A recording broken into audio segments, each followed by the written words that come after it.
එක වෙලෙන්දෙක් වැසි කාලයක කරත්තයක බඩු පටවාගෙන වෙළඳාමට ගියා. ඔහු එක්තරා නගරයකට පැමිණියා. මේගොල්ලෝ මාර්ගයේ යන විට කරත්තේ රෝද දෙක එක්තරා මඩ ගොඩක එරුණා. එතනින් එහාට යන්න බැරි වුණා. මේ වෙලෙන්දා කරත්තේ ගොඩ ගන්න ගොනුන් දෙදෙනාට පහර දුන්නා. ඒත් ගොඩ ගන්නට බැරි වුණා. වෙලෙන්දා දුකෙන් ඒ වෙලාවේ පින්වත් විෂ්ණු දෙවියන්ට කතා කළා.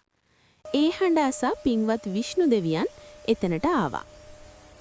විෂ්ණු දෙවියන් ඇවිත් මේක දැකලා මෙහෙම කිව්වා. මෝඩය, ඇයි නිශ්ශබ්දව ඉන්නේ? මගෙන් උදව් අවශ්‍ය නම් නැගිටින්න. ඔය කරත්තේ ගොඩ ගන්න උත්සාහ කරන්න.